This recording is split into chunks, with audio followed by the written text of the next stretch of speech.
और चलिए अब बात बकरीद की। आज पूरे देश में कुर्बानी का प्रतीक ईद उल अजहा का त्योहार हर्षोल्लास के साथ मनाया जा रहा है। ये मुस्लिम धर्म का दूसरा प्रमुख त्योहार है। इसे बकरीद के तौर पर भी जाना जाता है। इस मौके पर सुबह से मस्जिदों में नमाजी जुटना शुरू हो गए हैं।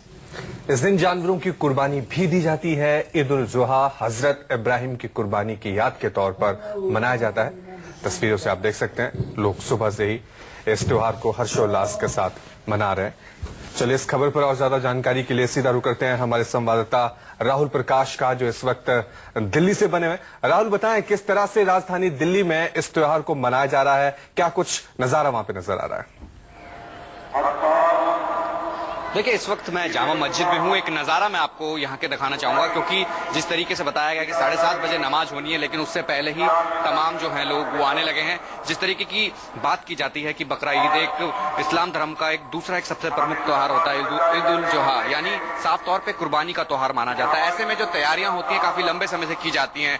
बाजार रौनक, तमाम चीजें रात भर थी। उसके बाद सुबह का वक्त होता है कि जब नमाज पढ़ी जाती है, नमाज के बाद फिर इस त्यौहार की शुरुआत कर दी जाती है, यानी जो कुर्बानी की बात की जाती है। तमाम चीजें इसमें होती हैं, क्योंकि जो कोशिश होती है लोगों की, कुर्बानी का कई मतलब होते हैं इनके, मतलब यानी कि किसी के लिए भी तैयार रहना, यानी देश के लिए तैयार रहना, अपनों के लिए तैयार रहना, यानी कुर्बानी के अर्थ इन्होंने इस तरीके से निकाला। लेकिन जो तैयारी थी देर रात से थी, लेकिन अब कुछ देर बाद नमाज होगी, उसके बाद ये तमाम लोग जो बकरा ईद की बात की जाती है उसके लिए एक दूसरे से गले मिलेंगे। दूसरी तरफ जो मुलाजिम, यानी कोई गरीब भूखा ना रहे, कोई अपना भूखा ना रहे, तमाम जो चीजें होती हैं, रस्म होती है इनकी, वो पूरी की जाती है। लेकिन फिलहाल जो तैयारी है वो लोग जुटने शुरू हो गए हैं। नमाज की जाएगी, उसके बाद इस त्योहार को पूरे देश भर में सेलिब्रेट किया जाएगा। जी बिल्कुल राहुल, बने रहिए आप हमारे साथ। मुंबई का भी रुख कर लेते हैं। दीपक दुबे और संवाददाता हमारे जुड़े हुए हैं मुंबई से।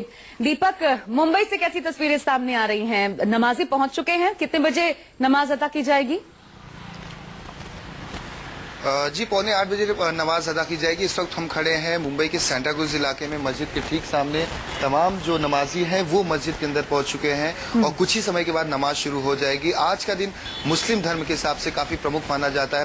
पैगंबर साहब थे, ऐसा कहा जाता है कि उन्होंने भगवान के लिए, अल्लाह के लिए अपने बेटे की कुर्बानी दी थी और उस वक्त एक चमत्कार हुआ था जहां पर बकरा सामने आ गया था। तो कहीं ना कहीं हमारे साथ कई और लोग हैं, उनसे बात करेंगे और जानने की कोशिश करेंगे कि आज के दिन का जो महत्व है वो कितना है। आपसे जानना चाहेंगे आज के दिन का महत्व कितना है और किस तरीके से आप लोग मनाए और किस तरीके से आप लोग मनाते हैं? यहाँ जो महत्व है, ये कुर्बानी जो की जाती है वो अल्लाह के लिए की जाती है। जो हमारे पैगंबर थे, जो सबसे पहले पैगंबर थे इब्राहिम अलैहिस्सलाम, उनके वक्त में जब कुर्बानी दी जाती थी तो कुर्बानी उनसे कुर्बानी मांगी गई कि आप अल्लाह के लिए क्या कुर्बान कर सकते। तो उन्होंने सबसे प्यारी चीज़ अपने बच्चे की कुर्बानी दी। उन्होंने आँख बंद करके जब उनकी कुर्बानी करनी चाहिए तो अल्लाह की तरफ से ये वही आई और उनका दुम्बा बंधा हुआ था जो मेंढे के जैसे दिखता है। वो उस वक्त में जैसे ही उनकी आँख खुली तो तब देखा तो बच्चा साइड में था और मेंढे की कुर्बानी हो गई। फिर जी दीपक, जो है कुरान की एक आयत उतरी उस वक्त से ये चीज़ हर मुसलमान पर लाजिम हो गई कि वो कुर्बानी करे। आपसे जानना चाहेंगे किस तरीके से आज पूरा जो ईद है वो मनाएंगे आप लोग?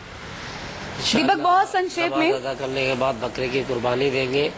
जो हमारे नबी हजरत इब्राहिम अलैहिस्सलाम ने, अल्लाह ताला ने उनको ख्वाब में दिखाया था कि तुम्हारा सबसे अजीज चीज़ क्या है, तो उन्होंने कहा था ख्वाब में कि मेरे सबसे अफजल चीज।